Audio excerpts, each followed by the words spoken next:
Hello, everyone. I hope you had a nice break, interesting discussions.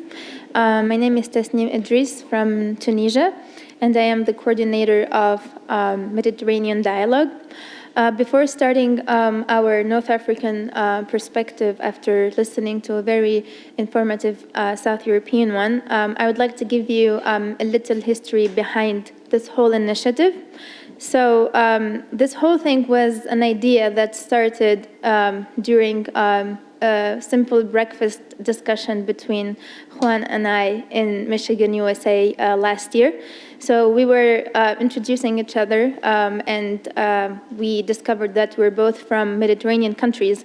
So we were like, why don't we start something? And then it all happened and we started Mediterranean Dialogue. We believe in the power of dialogue, and we brought our different organizations that we worked with before from both shores of the Mediterranean. And here we are after 1 year with many research papers from both shores, an event in Madrid, and a coming up event in Brussels, and then we'll have another event in Morocco. So we're very happy to have you with us in this adventure.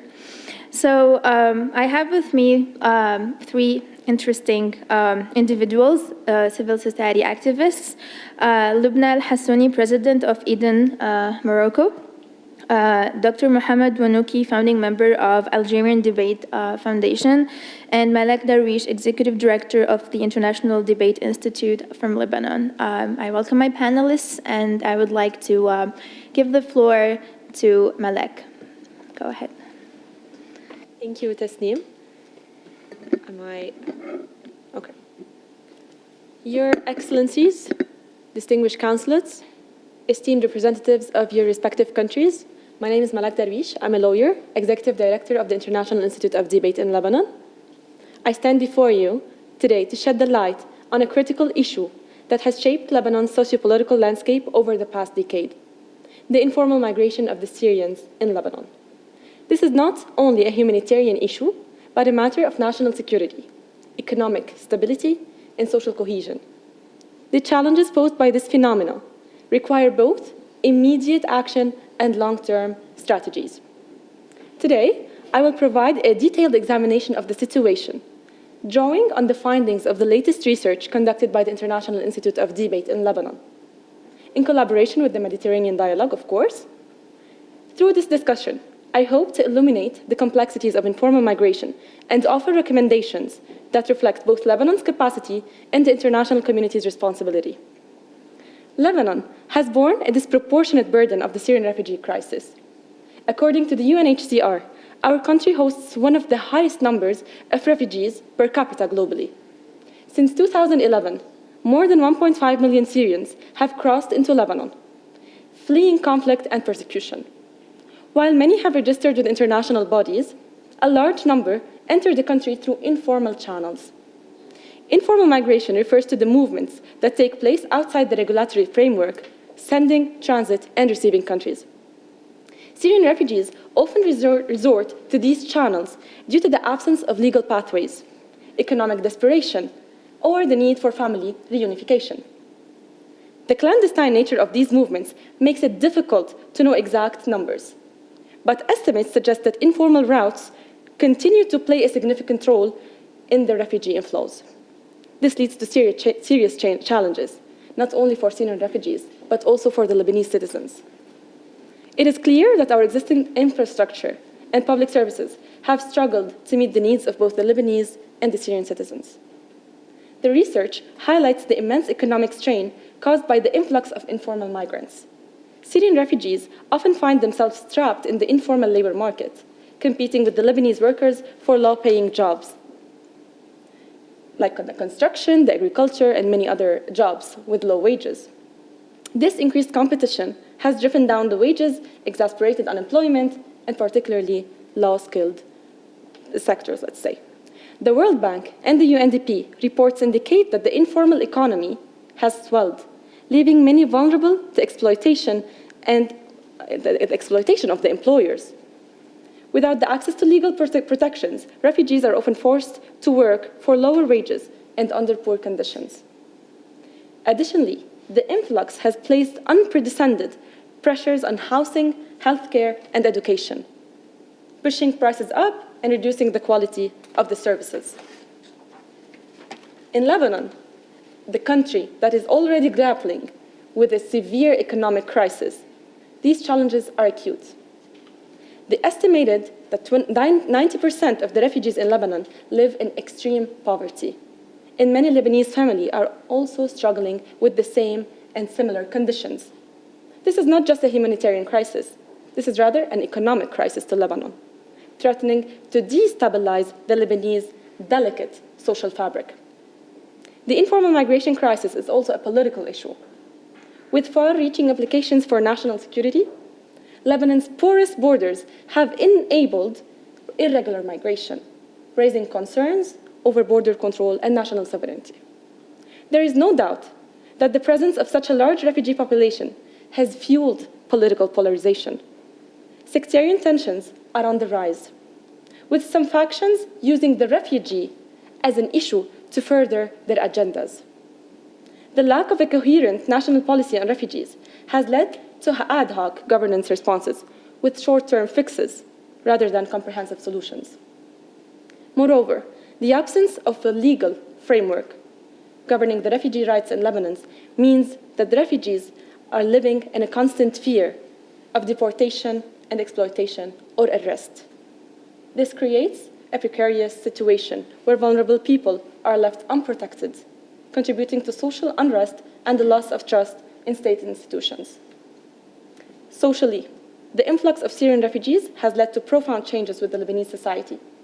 The research shows that the sudden increase in population has placed immense strain on social cohesion. Lebanese communities have faced growing resentment as competition for resources. Furthermore, many refugees live in informal settlements, creating pockets of poverty and exclusion within the Lebanese society.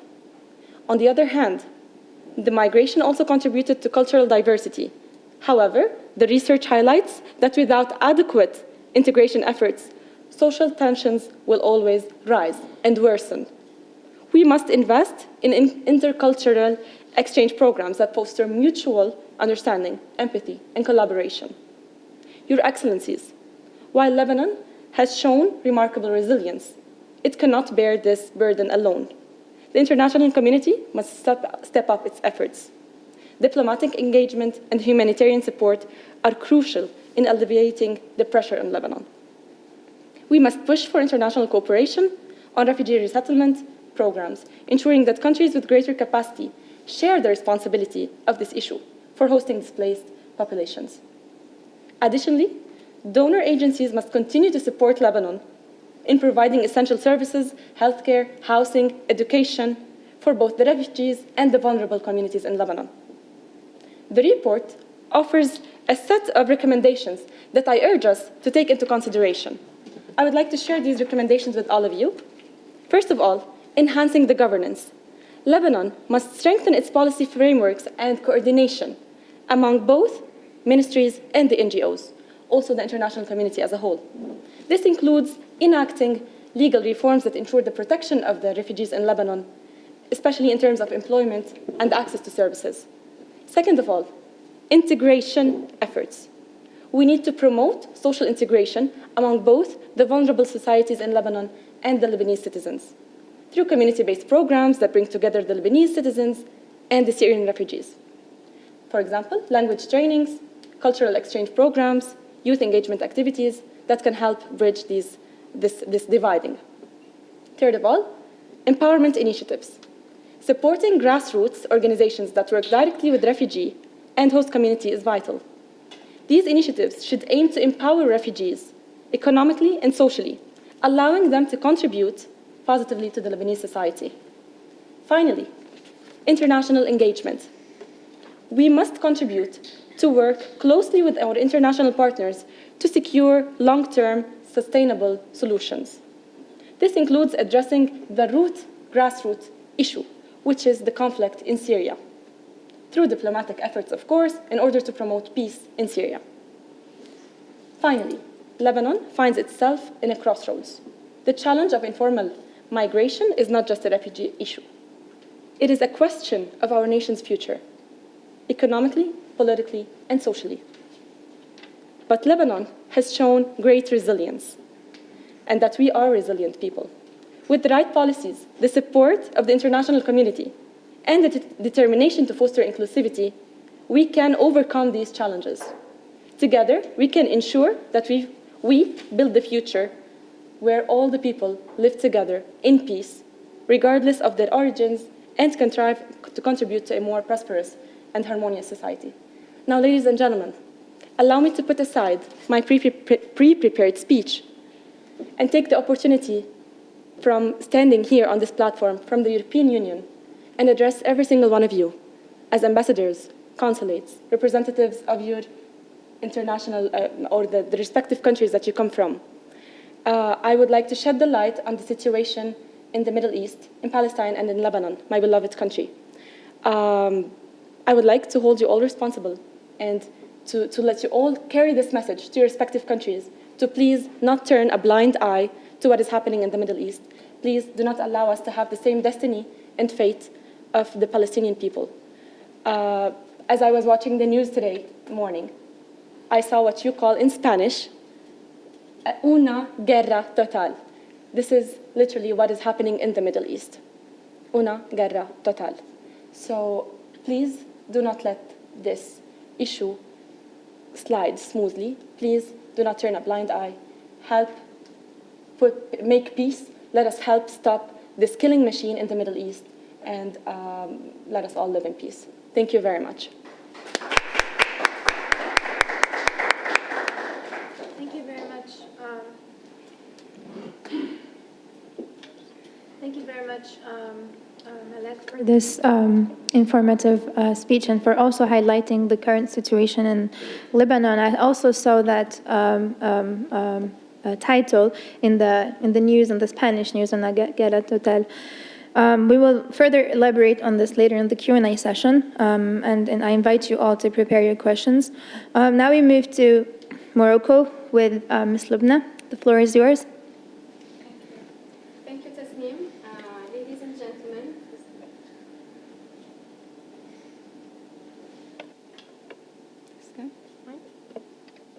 I have to turn it off. Ladies and gentlemen, distinguished guests and panelists, it's an honor here today to represent Morocco on this vital issue addressing irregular migration in the Mediterranean. The findings of the note I'm presenting today is the findings of a note that was collaboratively made with the three partner organizations, the Moroccan Association for Solidarity and Development, Eden Maroc Association, and Students for Liberty Morocco, with the support of the Mediterranean Dialogue. We conducted a comprehensive research to provide insights into the Moroccans' migration policy and experience with irregular migration, and to propose a multidimensional solutions that tackle the root causes of this complex issue.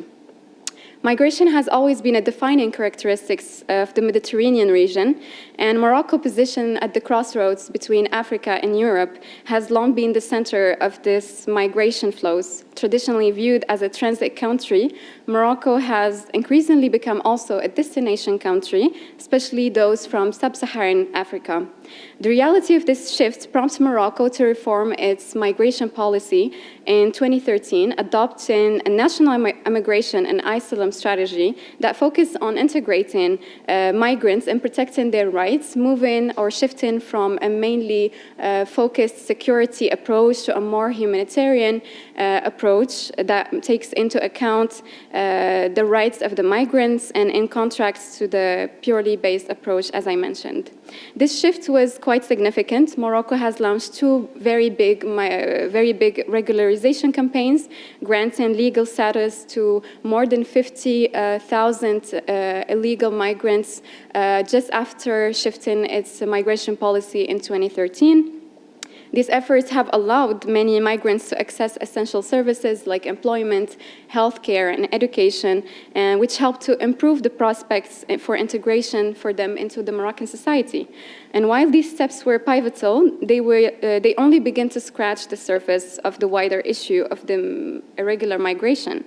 Our research revealed that many migrants still arrive to Morocco after enduring extremely perilous journeys. Migrants crossing from the Sahara Desert face environmental hazards and exploitation, sometimes trafficking, human trafficking, and when they arrive in Morocco, the challenges also continue, especially with the legal irregularity, which restricts, of course, their access to many basic services like healthcare, education, and employment.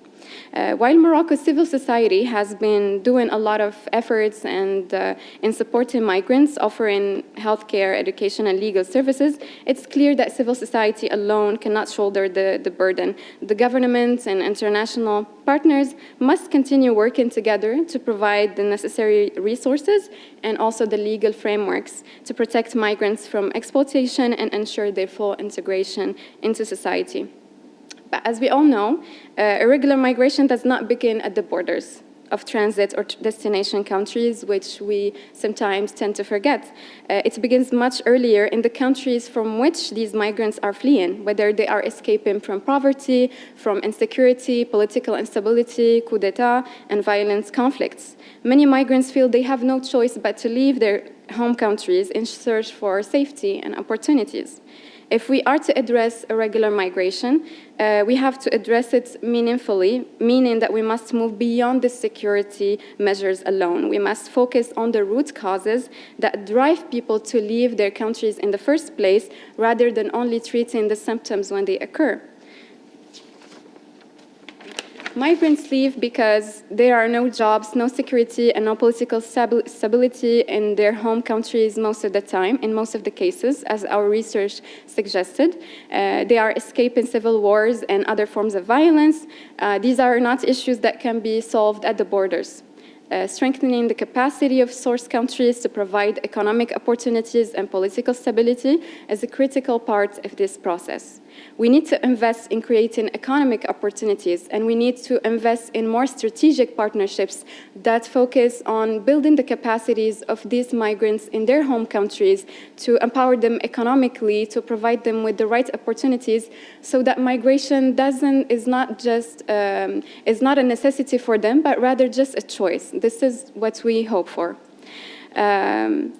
This means providing development aid, building infrastructure, and supporting education and vocational training programs. If people can find stable employment and opportunities for growth at home, the incentive for them to leave through dangerous and irregular means will be drastically reduced.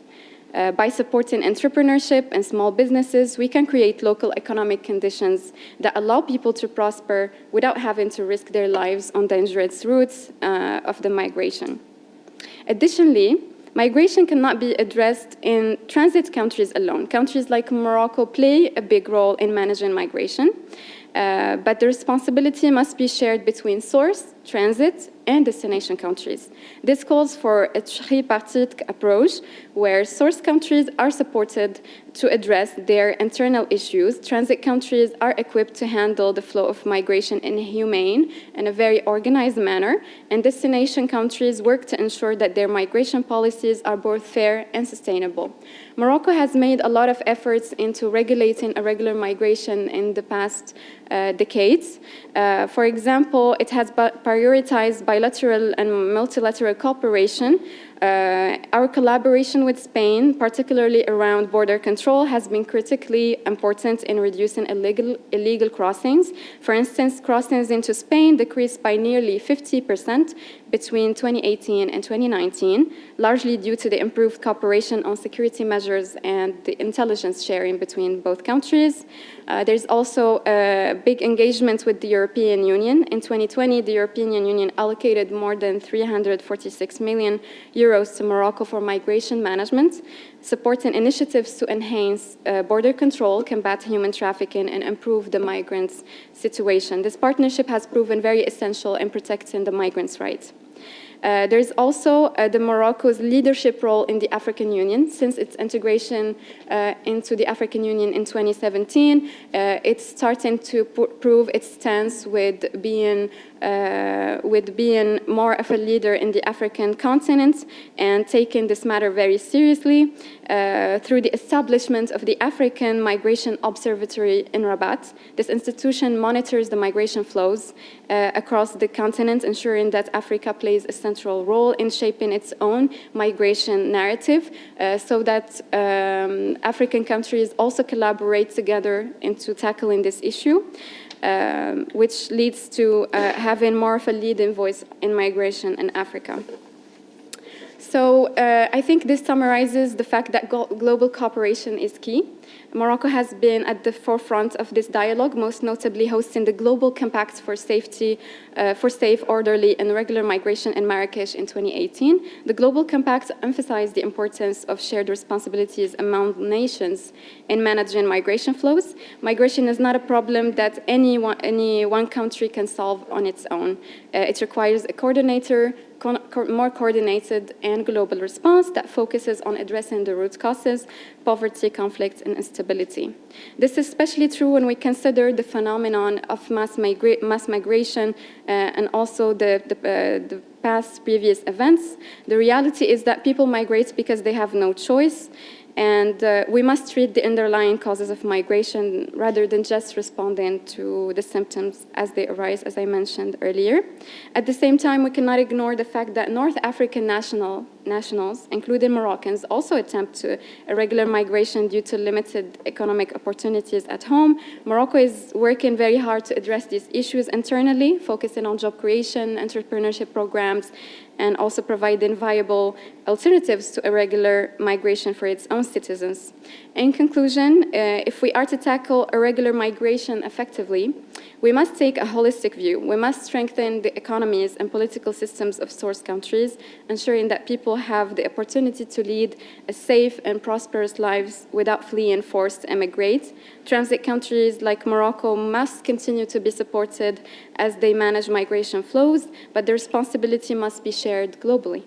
We cannot succeed if we act in isolation. Migration is a global challenge and that demands global cooperation.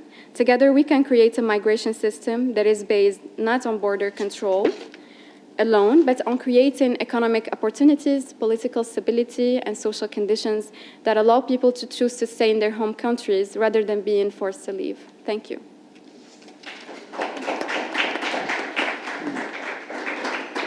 Thank you very much, Lubna, for this informative speech. I also second most of the things you said as a Tunisian, because Tunisia is also considered as a transit country. And as you said, migration is a challenge, but it's also an opportunity. So we must focus on, the bright side of it, cooperation, but it should be, taken responsible by all parties. And maybe, nowadays it's not the case, at least not the same percentages, and we should work for that according to the findings of your research paper. Now, I'm expecting, more or less, not necessarily the same, but a very close, perspective from our Algerian guest. So the floor is yours. Ladies and gentlemen, it's Mohamed Wanouki. I am a pharmacist, member of Algerian Debates Foundation. It's a national non-governmental youth organization founded in 2019, focused on promoting the culture of dialogue and acceptance of others through the art and science of debate.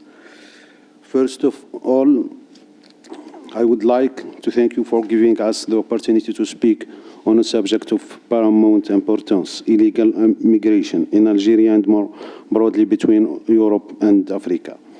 Migration between Europe and Africa is an ancient phenomenon deeply rooted in history. During the Roman era, many populations moved freely between the two continents. In the 20th century, Europe also experienced its own migration waves. For example, Spaniards fled Franco's dictatorship to seek refuge in North Africa, particularly in Algeria. This demonstrates that migration, even illegal, is neither strictly unilateral nor a recent phenomenon. It reflects the historical interdependence between our continents. Today, illegal migration from Africa to Europe primarily stems from the deterioration of economic conditions, population explosion, and the effects of climate change. These factors, especially the latter, have severely impacted sectors such as agriculture, forcing thousands to seek opportunities elsewhere. For many people seeking survival, illegal migration has become almost inevitable. In Algeria, globalization and social media have heightened the phenomenon of illegal migration. Young Algerians are exposed to idealized images of life in Europe, which creates unrealistic expectations and drives them to want to live at any cost. Social media allows them to communicate easily with compatriots who have already immigrated, reinforcing their desire to follow the same path. Additionally, these platforms facilitate contact with smuggling networks that organize clandestine crossings. Finally, globalization worsens economic inequalities, making fleeing abroad an attractive option for many young people in search of better opportunities. Algeria, in particular, has become a transit point for migrants from Sahel countries trying to reach Europe. Many choose to stay in Algeria to work in sectors such as agriculture and construction. Meanwhile, smuggling networks exploit the desperation of young Algerians by offering clandestine crossings to Europe. Figures show that a crossing can cost up to €5,000 per person, and smugglers may transport 20 or more people on a boat. This activity generates millions of euros for criminal networks. However, Algerian law has implemented strict measures to combat this phenomenon. Prison sentences are imposed on those arrested while trying to leave the country illegally. Article 165 of the Algerian Penal Code punishes those who attempt to cross the country's borders illegally with 6 months to 2 years in prison. Despite government's effort to integrate young people into the economy through job creation programs and state loans, these measures prove insufficient to absorb the enormous demographic pressure. Algeria has undertaken large-scale employment programs, but the private sector remains heavily dependent on government programs which are themselves tied to hydrocarbon revenues. The country's social legacy after independence hindered the creation of a competitive private economic center. Even after Algeria tried to shift toward a more capitalist economy in 1919, this situation was disturbed by the Black Decade, a period of violence that caused a massive rural exodus to cities. This internal migration unbalanced the socio-economic fabric, prompting the government to launch massive housing projects to address the crisis. Government loan programs, such as those from ONSEJ, have had some success encouraging young people to create their own business, but they are limited by the lack of strong economic fabric capable of supporting these initiatives. Moreover, some young people remain reluctant to use bank loans due to religious interpretations that view these loans as usurious. At the same time, extreme religious ideologies have made life more difficult for young people by campaigning against entertainment space and nightclubs, shifting the debate toward the question of what's licit and illicit, rather than what benefits people's lives and ensures their success or complicates their existence. It's worth recalling that the spread of this obscurantist thought is only the result of billions of dollars devoted by some countries to the dissemination of retrograde ideas, such as Wahhabism, which has absorbed an unprecedented budget for propaganda in history. Encouraging cultural exchange, mobility for students, researchers, and intellectuals, as well as creating European space in Algeria, such as universities, factories, or firms, will raising awareness among young people about the reality of life in Europe, including challenges like high unemployment, could help reduce illegal migration, facilitating visa access for educational and professional exchange would also allow for the destruction of the European dream for some young people by offering a more realistic vision of Europe and valuing global opportunities. I would like to draw your attention to a crucial point. Europe has focused on Asia and other markets to invest its capitals, seeking more profitable environments and more attractive environment. It has somewhat neglected Africa. This has allowed powers like China to fill this void through its new Silk Road. China has massively invested in several African countries, such as Ethiopia, with colossal infrastructure projects. In 2023, China's investment in Africa exceeds $200 billion. In Algeria, for example, China has invested about $10 billion, mainly in infrastructure, while Turkey has injected more than $5 billions of dollars into industry and construction. Qatar and UAE have respectively invested $2 and $3 billion in real estate, infrastructure, and telecommunication. In comparison, European investments outside of energy amount to about $4 billion, concentrated in the automotive and service sectors, remaining less diverse than those from China and Turkey. In conclusion, repressive measures and surveillance alone will not be enough to stop a phenomenon that continues to grow. They also open the door to corruption and weaken local authorities if are to implement policies. Europe, due to its historical legacy, must play a leading role in mobilizing the resources needed to promote sustainable development in Africa. This includes combating poverty and ignorance and the main causes of illegal migration. I would like to thank the organizer and the European Parliament for this opportunity to discuss and exchange ideas on these complex issues. Thank you. Thank you, Dr. Mohammed. I think you touched upon the issue of smugglers benefiting from social media platforms to coordinate their illegal migration plan. I think we would have loved to hear more about that point, but we can develop that in the Q&A session.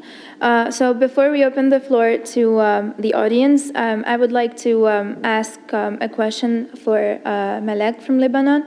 So you touched upon the Syrian illegal migration to Lebanon, but that is a big thing, of course. But how about the relationships with the EU?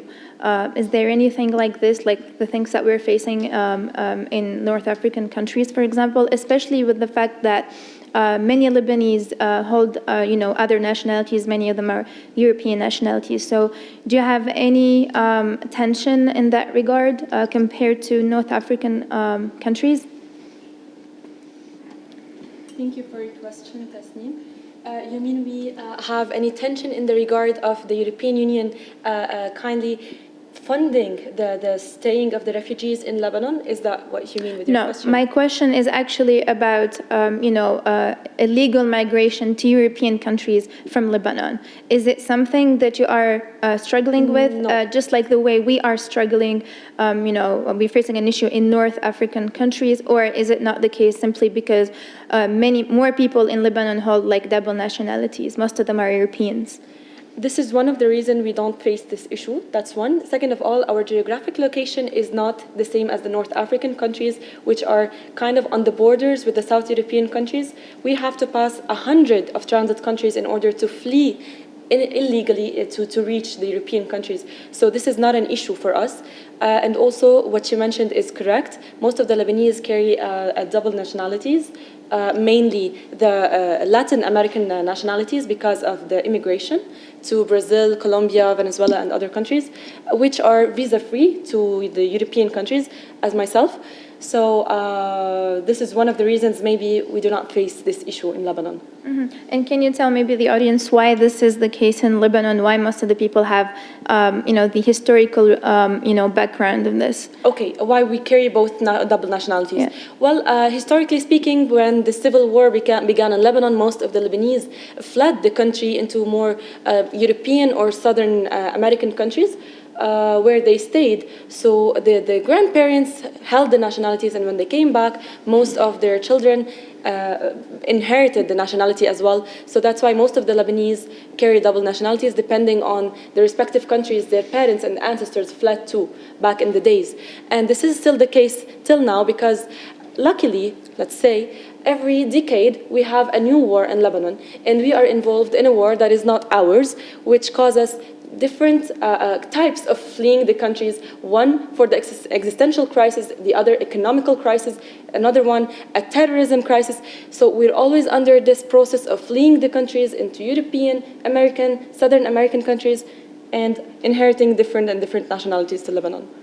Right.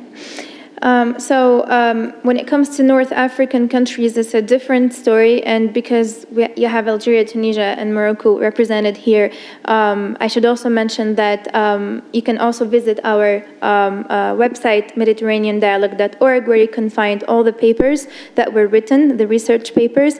And we actually had missing people, for example, many members from Tunisia, Egypt, and Palestine. They were not able to join for various reasons, but papers were produced based on the situation in their countries. So you can see all 6 research papers on our website available there.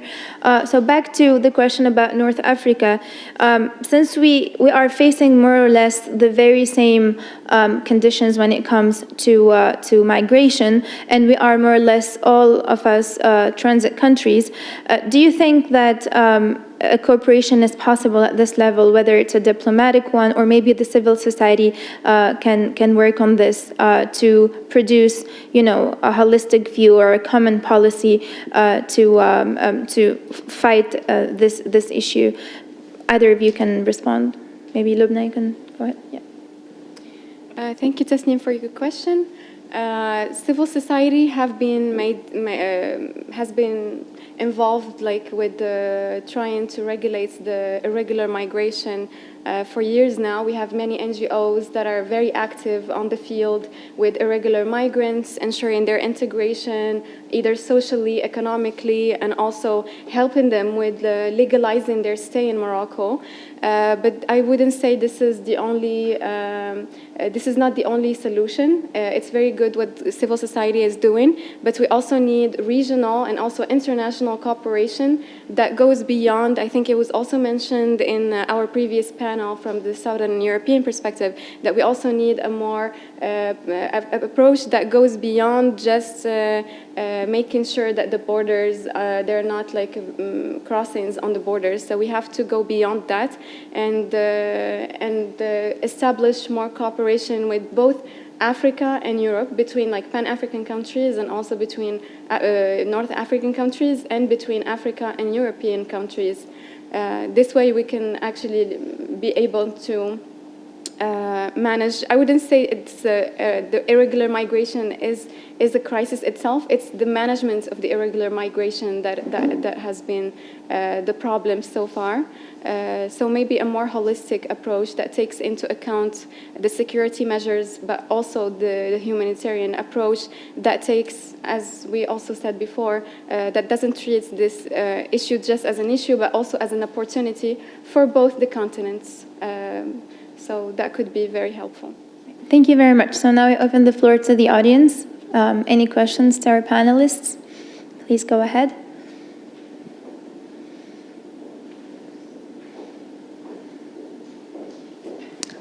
Yes, please. Have the mic. Hello, thank you very much for coming to this dialogue. I know from Mohammed that he flew from Algeria. I don't know if you just flew as well from your country, so it's very nice that you are here and that you share your thoughts. I just wanted to point out to what Malak said. It's very important what you were saying at the end of your speech, and I appreciate that you brought it up. So thank you for bringing it up again. Thank you very much. Thank you. Of course, I wouldn't be here today and not mentioning what it would be bizarre of me actually to be here today without bringing up what is happening in the Middle East. Thank you very much.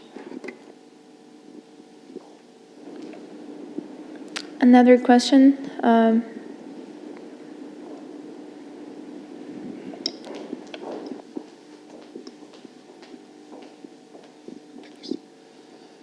Well, thank you for your presentations. So my question is, and this applies to both actually South European countries and North African countries, so in terms of cooperation, etc. So does the fact that a country performs well when it comes to dealing with informal migration benefit neighboring countries, or in some instances it can also harm neighboring countries? So say if Italy does a good job, does it affect negatively Spain? If Morocco does a good job at tackling illegal migration or informal migration, does it affect negatively Algeria, for instance?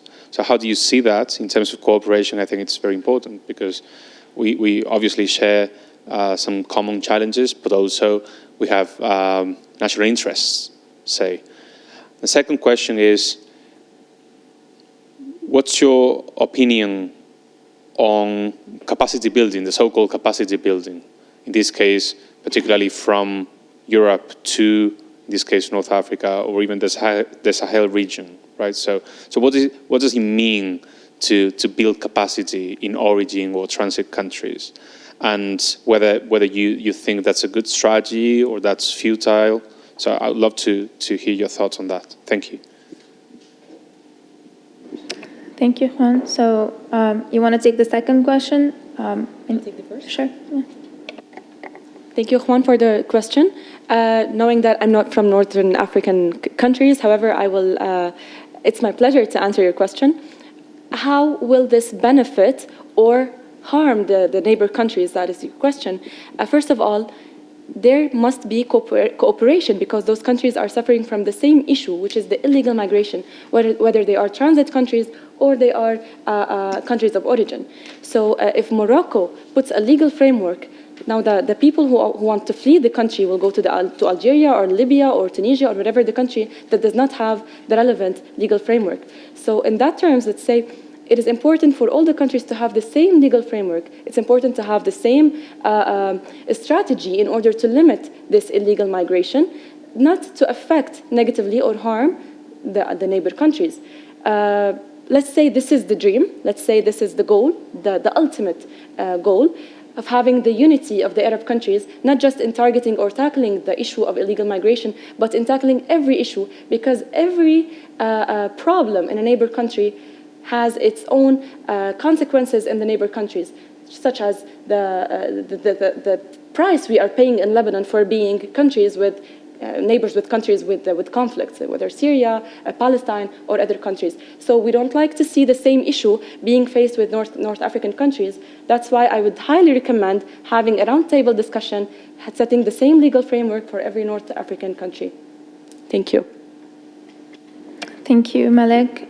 Nick, can you go ahead for the second question? Yeah, thank you, Juan, for the question. It was mainly about the capacity buildings in the source countries where irregular migrants come from.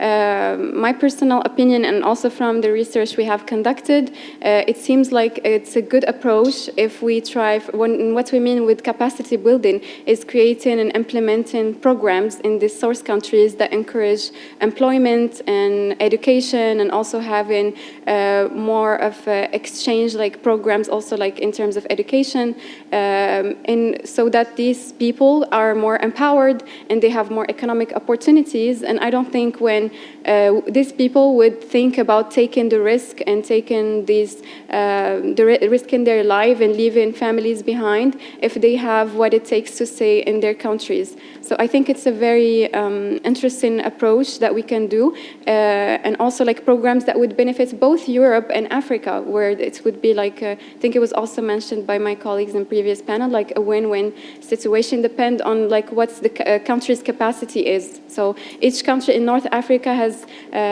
its own like strength, and their people have different like skills. So maybe we can focus on that and taking this opportunity into account. Thank you. Thank you, Lubna. Any more questions for our panelists?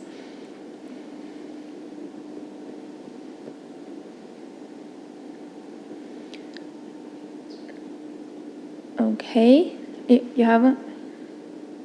Sorry, raise your hand. Okay. Okay, so if there are no questions, I would invite all of you to visit our website, mediterraneandialogue.org, to learn more about our papers. Again, we have papers from different countries, from both shores of the Mediterranean. I would also conclude this session by saying that I think we are all for dialogue. It's not necessarily consensus, as Juan said in the beginning, but we are inviting people to stay together and have a discussion, because this issue has challenges but also opportunities. So it's in the interest of everybody to have a share of winning from this situation, instead of just suffering from the negative consequences, because it can have many, and we're seeing them. I invite you to proceed for lunch, and see you in the evening session. Thank you.